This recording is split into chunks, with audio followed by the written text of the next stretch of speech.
Welcome to the Honest Field Guide podcast, a weekly show dedicated to winning in entrepreneurship. I'm your host, Ginger Birkenbuell.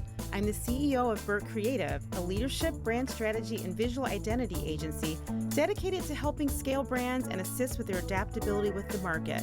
On my show, you get to eavesdrop in on intimate conversation with business leaders and inspired entrepreneurs, designed to give you tips and strategies so your own business can thrive. Subscribe and join me each week for laughter, inspiration, and honest stories.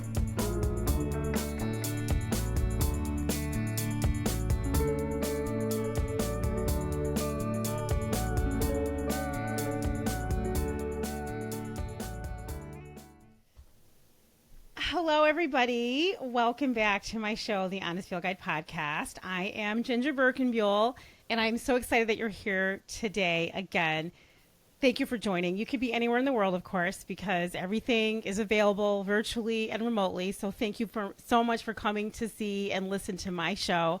I cannot wait to bring on my guests. But before I do that, I'd love for you to like my show, subscribe to the show, share my show with other people, the Honest Field Guide podcast. Do everything you can, because not only does it help me, get more people to my show, but it also helps my guest, right? And that's really what we're here for. We're here to talk about all the amazing things that my guest is going to bring today. And I cannot wait to bring this person on because, oh my God, this person has changed my life. I have to tell you, I had no idea that this person was going to have such a huge impact on my life and my career, and also even be like my whisperer, my Sherpa, right? So I today am highlighting a public relations superstar. Literally, she is a superstar. And I'm sure you've heard podcasts before with other PR people or other PR stuff, but this is not going to be like that show, right?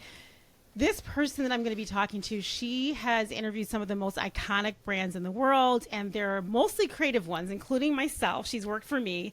And I wanted to bring this professional to my show because not only did she deliver to my agency, Burt Creative, what I wanted, but she actually gave me what I needed. And that's really like the big difference, right? I mean, she gave me what I needed. So, but I first have to kind of tell a little funny story around how I even met this person, because it's like, it's really a roundabout way. And it really does take me back, to when I was in college. I mean, if you can believe that, to college, my college days, when I was a student, I was a superstar student. I'm not gonna lie. I'm just gonna admit it. I'm gonna own it. When I was a student in school studying branding and strategy and design, I was a superstar. And I had this mentor at the time, my teacher. She was someone that, were it not for her, I may not have made it through college. Her name was Connie Goldman, and she encouraged me when I was at school as a junior and a senior. She encouraged me all the time to enter my work in a contest. And this is way before, I'm dating myself, this is way before social media was bananas. And entering contests was actually pretty critical to your career if you were in the creative business. You had to enter things and get your work in magazines. And so, one of the magazines I entered was called How Magazine. It was How International Design. And I was like, yeah, sure, I'll throw something in there. How am I going to get in here? What does this mean? What does it mean? I didn't know. I was a kid. But the really crazy thing is, when I entered into this competition, because of the recommendation from my teacher, Connie Goldman, thank God for her. God bless her. I don't even know where she is now. I wish I did. I'd like to give her a hug and a kiss. But I won. And not only did I win once, but I won several times. I entered several different things in that competition, and I won multiple times. And back then, I was an entrepreneur. Yes, I was. I was a marketer. I was a businesswoman. And I was very explicit. I said, you know what? This is like a big deal for me to be winning all these competitions. I sent a letter to the editor of How Magazine at the time, and her name was Bryn Muth. And I thanked her. I said, this publication is beautiful. I love it. Like, everybody thinks I'm great in college, fast forward, when I had these competitions on my resume, it was a huge deal. It got my foot in the door for jobs. That's really what it meant. So, listen, that was a huge thing for me to have written a letter to the editor of How Magazine back at the time. But when I think about, what actually happened after that, she remembered me. Bryn Muth invited me to represent How Magazine in Chicago during the graphic design studio tour, which they used to have every year. And I was like, of course I'll do this. This would be great. And I was kind of innovative back then because I was working from home. I was working from home. I had my first child, and I had a really beautiful design office. And people that came in the office, they were all students, and they were just like, wow, you have like a full-fledged business like this? You have a kid? I'm like, yeah. This is yeah. What does this mean? Look at where we are today. I mean, think about this. Look at where we are today. And I'm not going to date myself because I'm not going to let anybody know how old I actually am. But back then, it was like people could not believe that I was running a big business from my house with a child under my foot in my house, right? So anyway, fast forward to later in my career, I actually worked with these two amazing PR women before I actually met this one person. And this is Micah Stambaugh. She has a company called TMI. And then I worked with a woman named Nikki Robinson. She's got a company called Good Girl PR.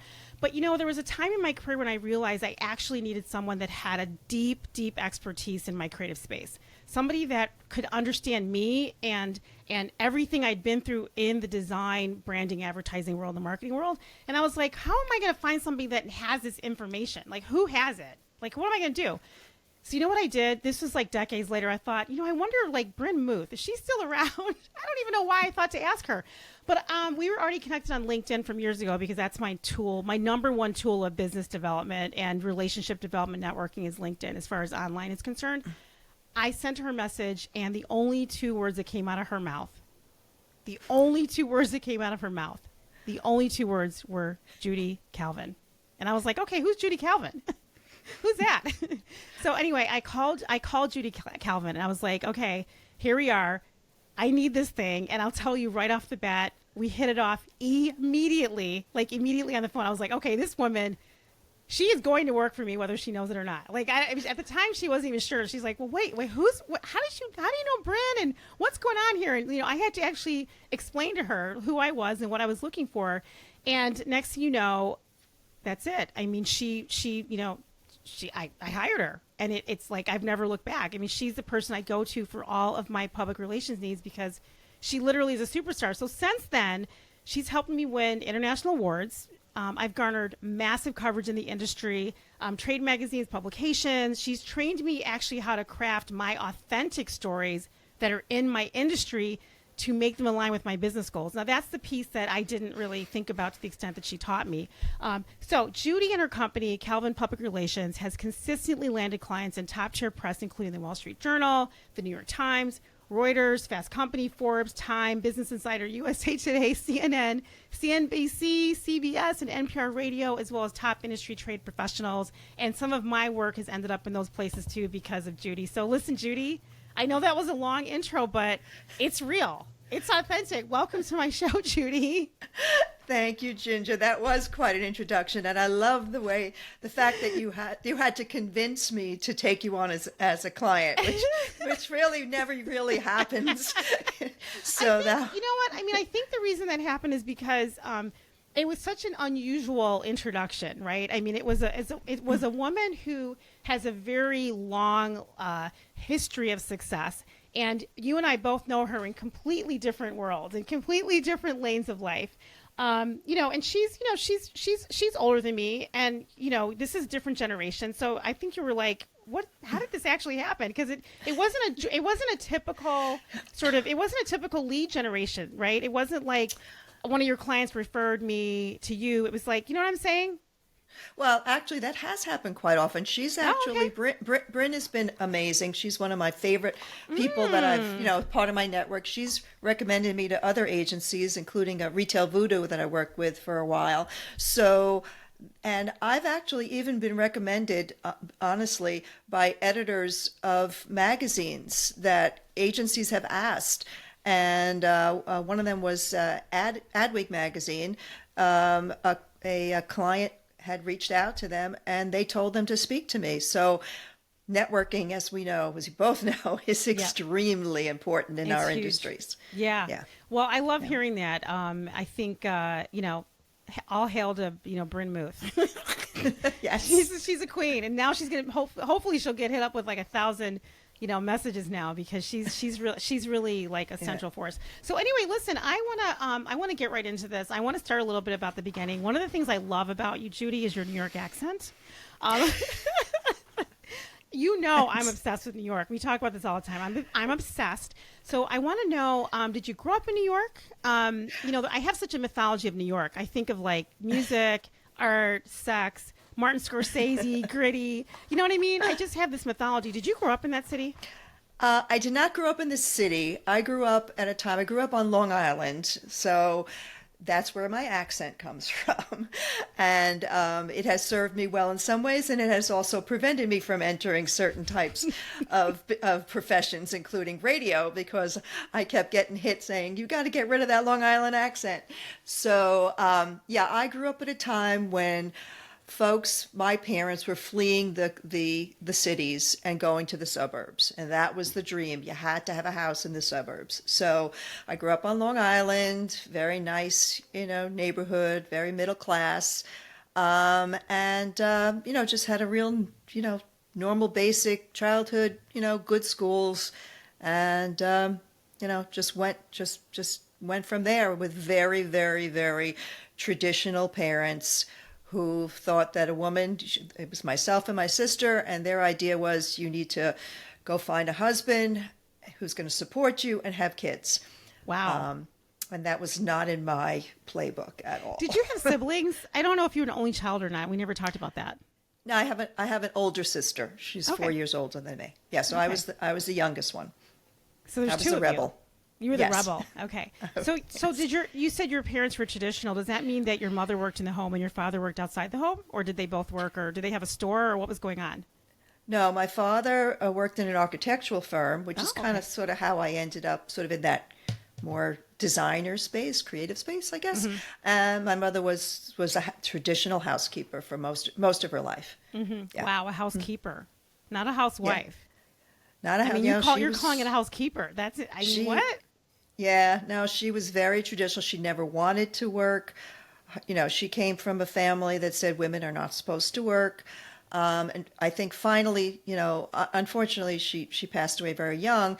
But toward the end, once I was out of the house and on my own, she finally did get some part-time work as a bookkeeper. But Interesting. that was it. Yeah. That was it, huh? Wow, that's fascinating. I've not heard someone refer to a housekeeper versus housewife. I think that's.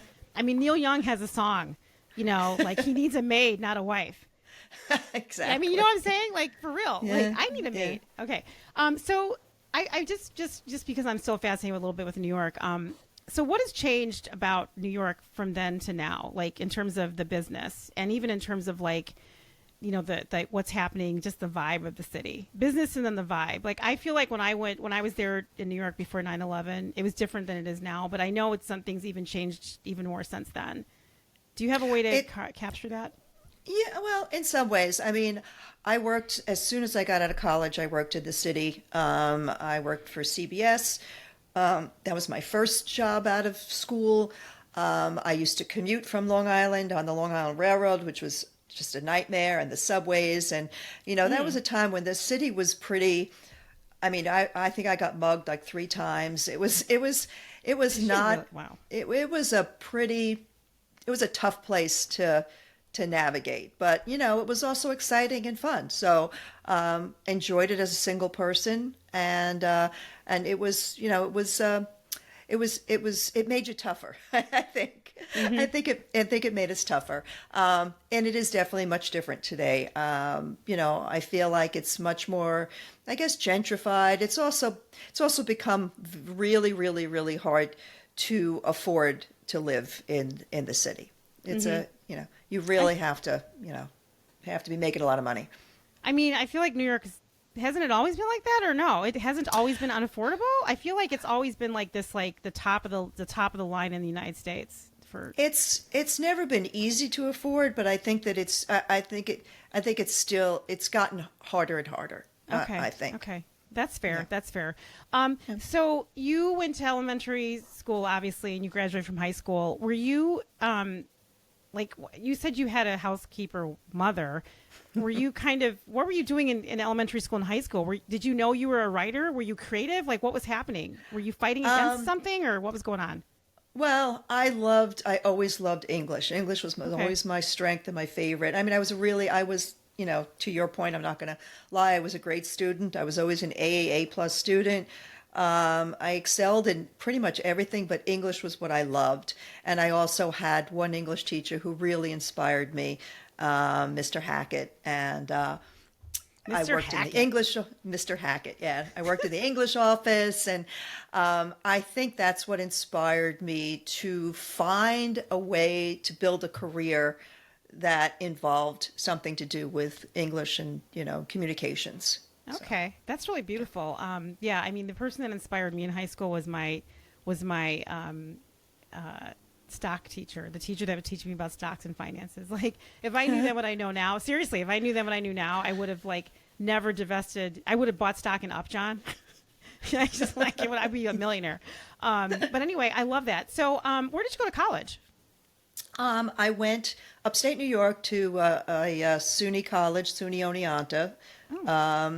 My parents didn't want me to go to college, and I was, like I said, the rebel. They did not. They really didn't value education that much, which was a little bit tough for me. I knew I wanted to go to college. I had a great curriculum and like I said, A plus average. So they told me you can go to college as long as you become a teacher, because that's the only profession that is okay for a woman. So, Yeah. and you got to remember, this was back, the time feminism was really on the rise. I was rebelling against them. So I said, fine, I'll go to SUNY Oneonta. It's a teaching school, and I'll be an English teacher. So that's what I did. I went up there, and after my first year, I realized I don't want to be a teacher. I love, literature and journalism. So I switched my major. I never told them that I switched my major. And I pursued that, and I got involved I started, working in areas where, like, I joined the radio station. They had a really, really robust radio station, WONY. First, I just did news. Then I became a DJ. And then I got an internship at a local radio station up there. And that's when the station manager kept yelling at me that if I was going to do news on the radio, I had to get rid of my Long Island accent. Oh my God. Yeah, the Midwestern accent is definitely, that's all the people that we have in the United States pretty much on air everywhere. Exactly. Except for maybe Howard Stern. Right. I mean, he's like, what I mean? He's like the only one that's kind of, but he's got a, he's different. I mean, he's just, he's a special kind of a genius. So he's kind of different. Interesting. So there was a lot going on politically and socially, and you decided then you were going to make your own way. You were kind of going against the tide of a lot of women. I mean, my mom also, she was in school and she became a teacher as well. And she was the only female in school. Everybody there was a man because they were all, trying to avoid the Vietnam War. So she was the only woman in the class. Yeah, it was crazy. She got her master's degree, and it was amazing in Chicago. Wow. So when you were in college then, and this is kind of something that I want to think about for the younger people, especially younger women that are interested in this career. How did you find your way there? Were you just looking up all the time, and were you talking to people? Did someone take your hand and guide you there, or I mean, were your spidey senses up? Were you just like, I got to figure something out because I got to do something? Like, what was happening? Well, I also, I did have some really good professors. That helped, but I think working on the radio station, and then I actually, when I got my, I was very I pushed into ththings, right? I think we all had to kind of push into things. So when I got in that internship, I literally walked into this radio station and said, I want an internship. They're like, well, we don't have an internship program. I'm like, well, now you do. So, and then the station manager was like, oh, wow, I can get somebody to work for me and I don't have to pay them. They're going to get credits for it. So he kind of liked that idea. And then next to the radio station was the office for the Binghamton Evening Press. And the reporter there I got friendly with. And I said, look, I like to write. He said, do you want to be a stringer? Sure.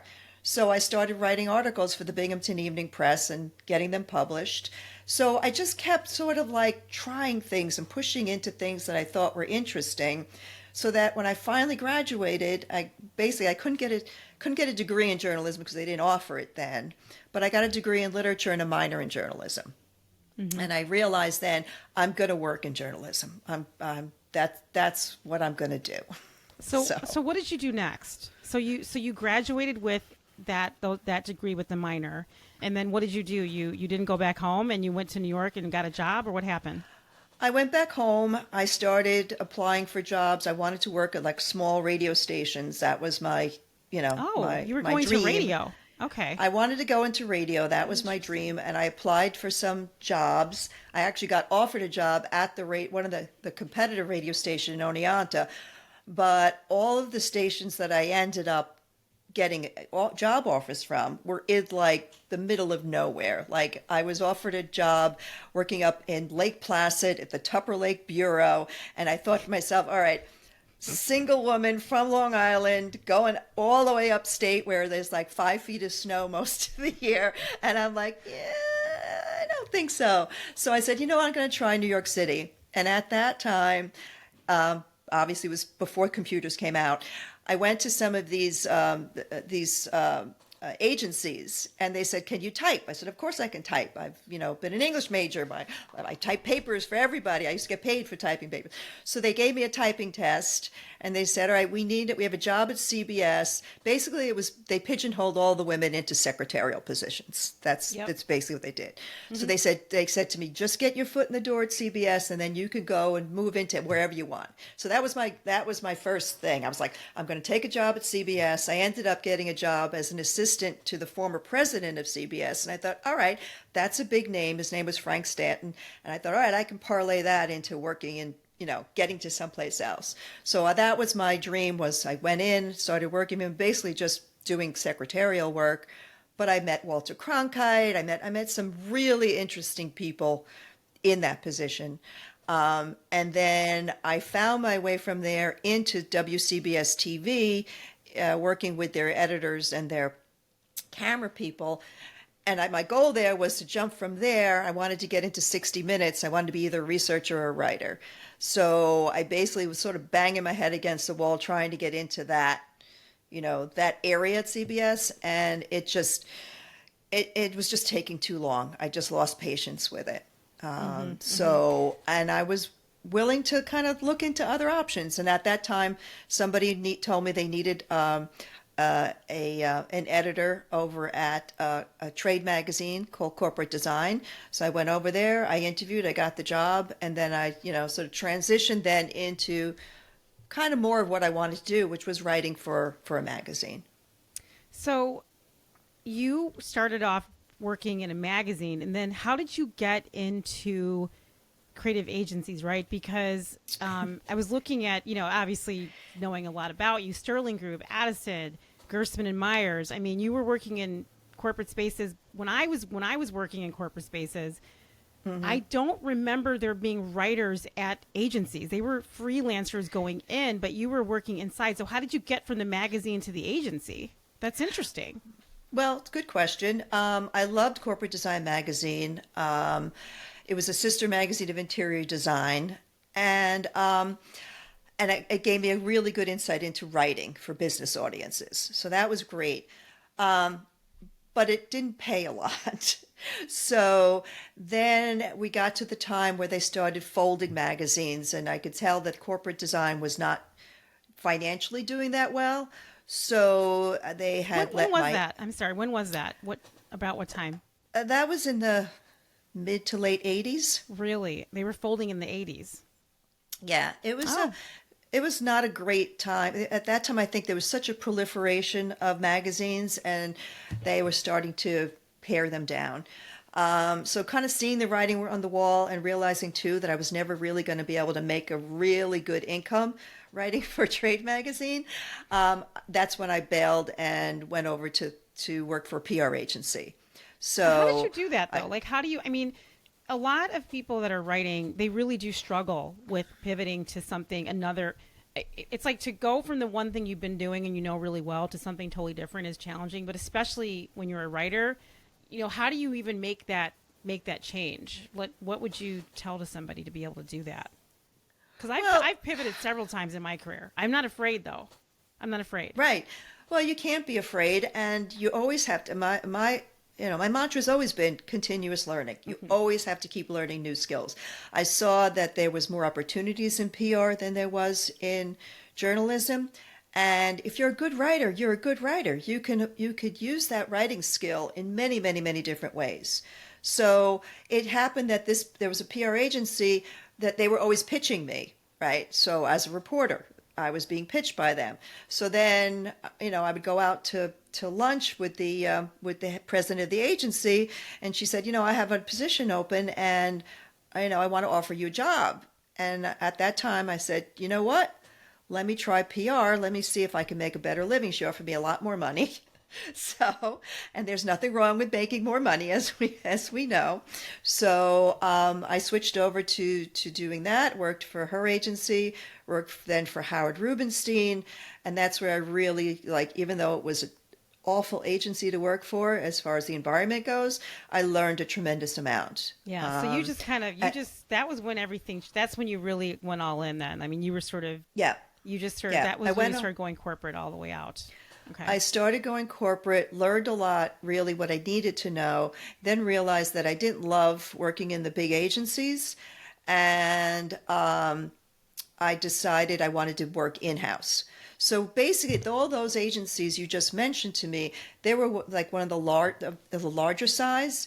And at that time, they basically had an in-house PR department. Mm-hmm. So they hired me to head up their in-house PR department. So I did that at Gerstmann and Myers until they were acquired by Interbrand and Omnicom. Switched over there and worked at Addison. And that was a big deal. I mean, Addison was they were big time Anna Report design company. I mean, yes. they were like the number one award winning everything. They were getting all the big gigs. I remember looking at their work thinking, man, that would be so great to work there. I want to ask you, so you've been in PR the entire time. You really haven't changed. I would love to know what you think the difference is between marketing writing, social media writing, and public relations writing, because I do feel like there's so much overlap now that I have trouble sometimes distinguishing between the three things. Well, yes, you have to be able to do all of it. The whole point is, the most important thing about any of this type of writing is knowing who your audience is and giving them what they want and need. So it's more about, I always follow this mantra that I learned years ago, so what, who cares, what's in it for me? And it's as relevant today as it was back then. It's basically, if you're doing writing for marketing, who's your audience? What is it? What do they need to know? Right? What are they grappling with? What are their challenges, and how could you help them? And that goes for anything. That goes for public relations. When I'm talking to a reporter, I need to know what it is that they're looking for, and how could I give that to them? And how could I write in a way that gives them what they need? So that's really, I think, the key, whether it's social media writing, whether it's marketing writing, whether it's PR writing. It's just really, it's kind of like any good storyteller is how I look at it. How do you identify the obstacles and challenges that are facing them and show that you can provide solutions? And if you're a good writer, you map it out that way. Yeah, I love following you on LinkedIn, because you are able to marry those three things on LinkedIn really well, and you're excellent with engagement. And I think that some PR people, I notice, I don't understand this. They seem to know the differences the way you described it, but they're not using the tools effectively. They're not engaging on social. They're not, representing their brand really well on social media. I kind of feel like they hide too much in the background. And I think when you hide a lot in the background on social, especially when you're in public relations, I just don't even know how clients can hire you if they're not seeing you out there, speaking and talking and seeing your writing style. If of all the careers in the world, being in PR, everybody in PR should be doing an extraordinary volume of writing online. Mm-hmm. Absolutely. And it's only been maybe the last 3 years or so that I've really put myself out there more.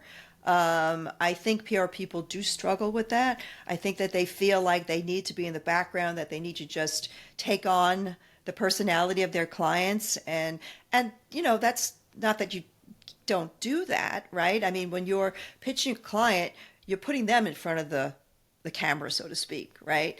And you're sort of in the background, but you have to be able to prepare them. So how will they know if you can prepare them if you don't understand? And especially the niche that we're in with creative agencies, that's very specialized. I chose specifically to specialize in this niche because I love it and I understand it, and I've developed the relationships with the reporters that are writing about it, and that's really, really, really important. And I need to get that message out to folks within our industry that if you're looking for somebody to help you get your name out there and build your thought leadership, as you and I did together, you need somebody who knows your industry, and I need to be able to prove that to them, and I think I prove it to them by utilizing those channels like LinkedIn. Yeah, you do. The other thing that's really wonderful about working with you, Judy, you have high emotional intelligence, and I wonder, and I know some people are like, well, what is emotional intelligence? And I don't want to get into defining it. But do you feel that emotional intelligence is something that is a critical skill to have when you're a PR agency or a PR person? Like, do you feel like you have to have empathy and things like that, or can you just really be sort of, sterile and kind of not connected? I'm serious. I mean, I really wonder, because I feel like I don't think you would have gotten the best out of me if you didn't have that for me personally. That's a very interesting insight. I guess I've always been an empathetic person, so it only makes sense that I think that we can't really separate our personal from our professional in many ways. So I think that just inherently being empathetic, and I think it also enables me I need to get to know my clients really well. Like, I need them to trust me, and I need to get to know them like really, really, really, really well, so I know how to best present them to the outside world. So I think that does help. And I think that one of the most important skills as a PR person is to listen more and talk less. So I think listening is a skill that has really been overlooked for many people in PR. Mm-hmm. I love that. I always feel like when I work with you that you really deeply understand my problems. I think you are a great listener, and you're able to sort of take some of my challenges and convert them to things that make sense for my brand, and to put them in places that make sense to execute, from a public relations standpoint. So I feel like I just don't. I think you're unique. I haven't met a lot of people that can actually do all those things together. And if there are people out there doing what you're doing, again, they're hiding in the background. You really can't find them. So I'm really curious. I'm just kind of getting into some tactics, because you have some really strong tactics. I want to know, and everybody always wants to know, what are your top 3 rules to get PR for a company? Number 1 being hire Judy. That's a good one. What are the other 2? Well, I think for every client I've worked for, first of all, I always tell them they have to establish a point of difference, right? And you were really, really good about that. That's what really kind of drew me to working with you, honestly, because most creative agencies out there make the biggest mistake is they say, well, we are the best creative and strategic agency out there. No, you're not. Okay. You're not.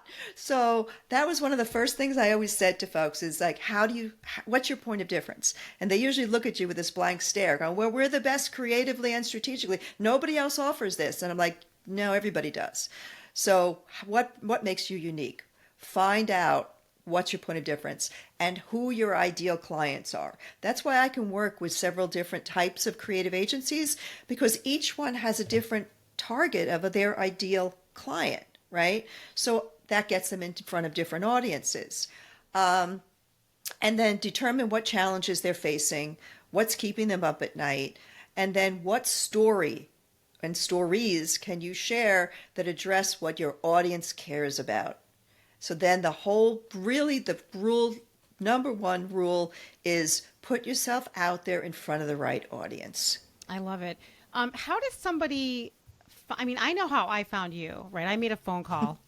But generally speaking, people do have trouble finding trusted, experienced PR professionals. Like, how do you go about finding somebody to help your brand or your business or your individual efforts, right? And I guess I want to just, I'm not asking like how does Coca-Cola find a PR professional? I mean, I'm really asking for the people that are in my audience.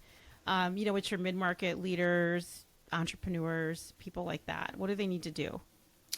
First of all, and what you did, which was perfect, you need a PR agency that knows your industry. Don't Okay. I have had so many clients come to me and they said, I hired an agency, they were generalists, they couldn't get me anything. They didn't, they didn't give me the results. Like, of course they didn't, because they don't know your industry. They don't know the publications. They don't have relationships with the reporters that you need to reach. So they have to have established media contacts in the space that you're in. And they're not afraid to push back on and offer you really sound counsel, right? How many times have I pushed back on you and said, Ginger, you can't have an article that's 3,000 words, okay? Let's I cut love that writing. down to... I love writing. Come on now. I know you do. I know. I like to write. I know.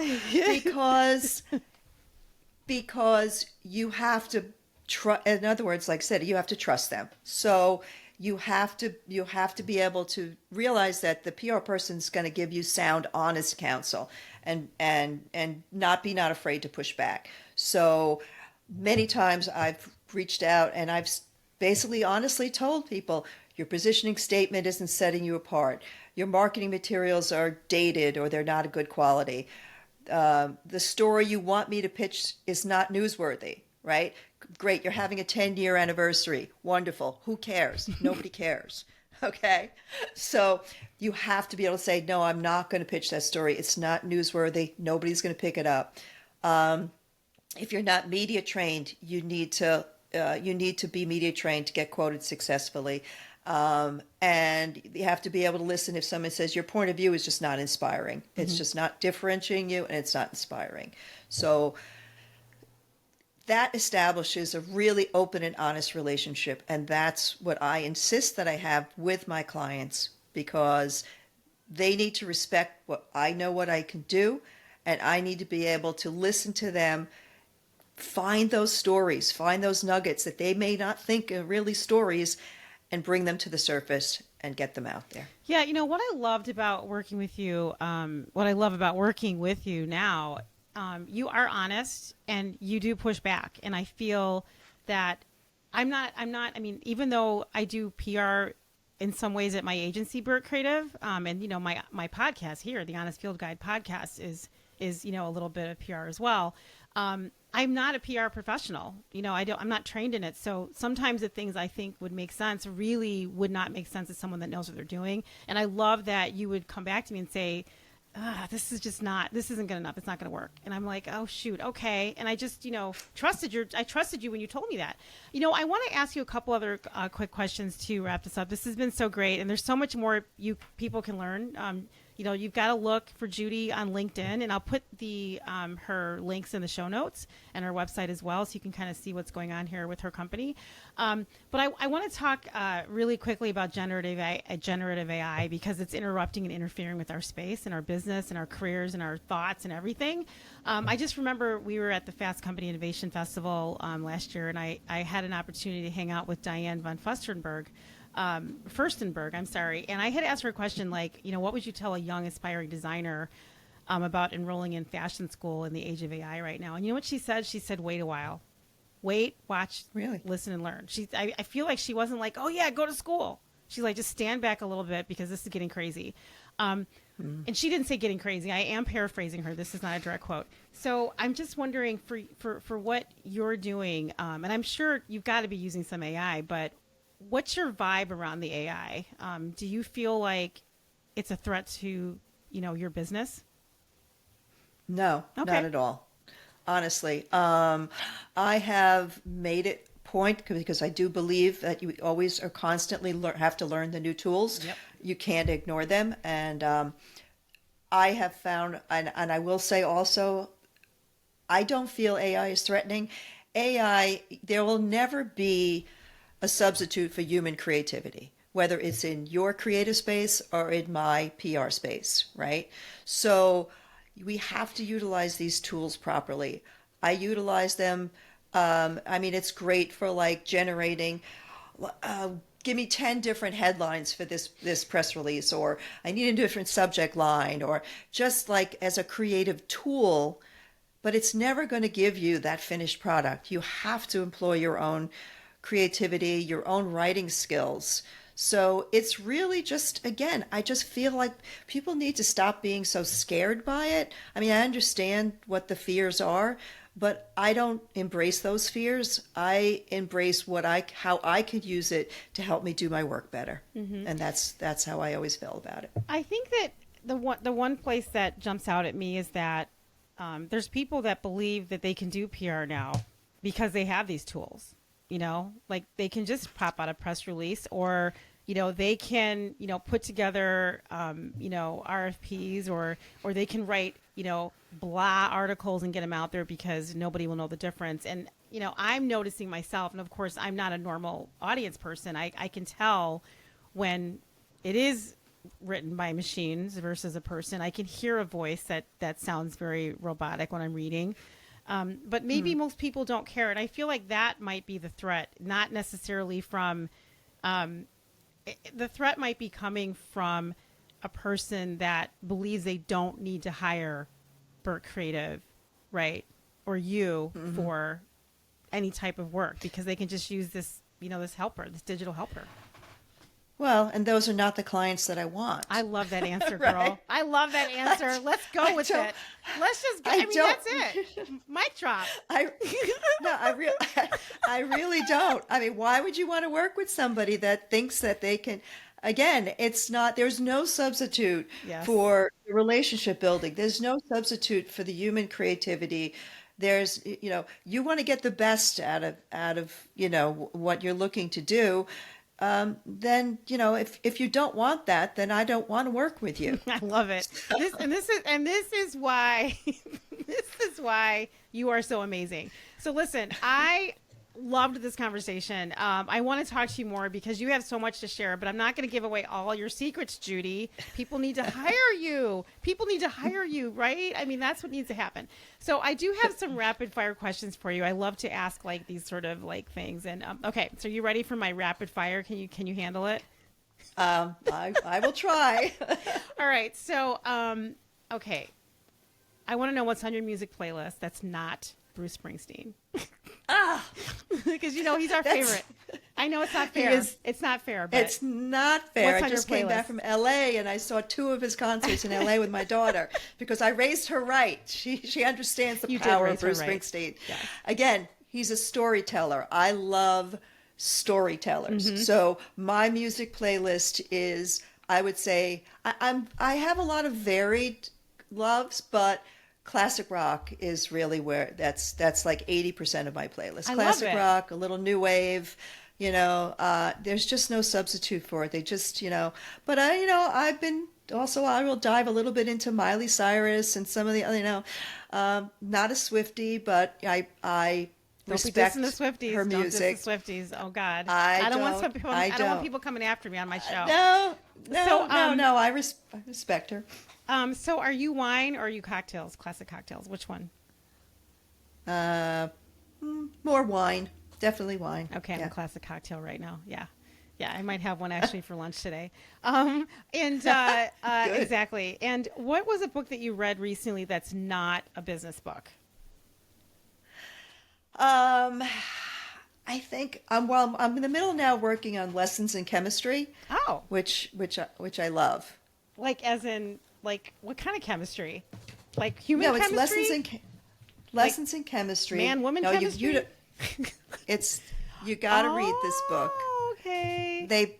There's back a little bit. I don't know if I can get. I love the cover. The cover design's really cool. Okay. Yeah.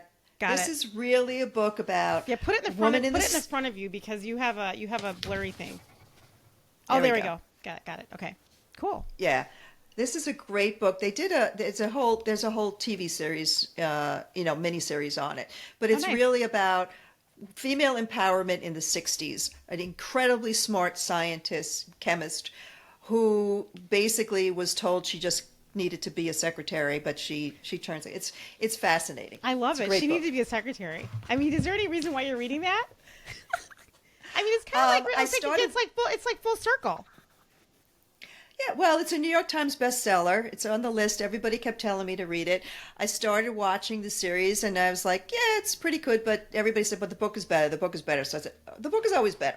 Okay, so I'm going to go back and I'm going to read the book. So that's what I'm doing before I do it. And then I had just finished reading The Sympathizer, which was one of your recommendations. Oh yes, oh yes, Viet, my favorite Viet Nguyen. I'm so his show is on HBO Max now, right? They made a series out of Sympathizer, and Yes. I'm a binge watcher.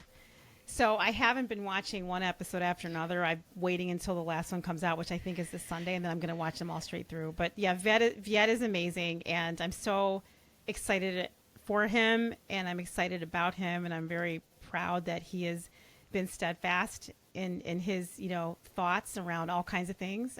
He's a rebel, and he's also a conscientious objector. So his book was very interesting to me. It is a very hard read for me. I mean, it's first of all, it's a Pulitzer Prize winning Yeah. book. It's not a trash novel. So you can't just No. be like, let's get through this book. It's like you really have to. And it just really brings you through a lot of beautiful things. I'm actually reading Incite Joy right now. That's what I'm reading, and it's kind of a sad book. Have you heard of Incite Joy? Yeah. Yeah, it's No, kind of sad. who wrote that? Ross Who's the Gay. author? Ross Gay. okay. Yeah, it's really interesting. It's starting off really sad, and we'll see what happens, which makes no sense to me. Inciting joy, and then it starts off sad. But Yeah. anyway, listen. Maybe we need to have another conversation around books. How we should do that.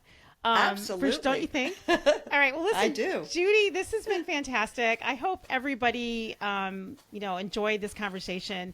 Judy is one of my favorite people in the entire world. She's had a tremendous impact, like I said, on my business. And if you need a real high-level veteran public relations person that has an extraordinary amount of knowledge, Judy's the one. You have to work with Judy Calvin. So I'm really excited that I had you on my show finally, gratitude, thank you. So I hope everybody comes back next time for my next episode on the Honest Field Guide podcast. This has been great. Really happy that you're here. I'm Jinja.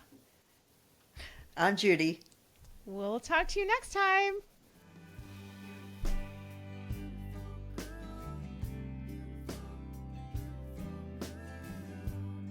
The Honest Field Guide is produced by the team at Burt Creative, where brand and multi-channel strategies are designed to help you get attention, grow, scale, and keep up with the pace of change. The music on the podcast is written and performed by Utah Carroll. You can find their songs everywhere online to buy or stream. The opinions expressed on the Honest Field Guide are solely those of the hosts and guests.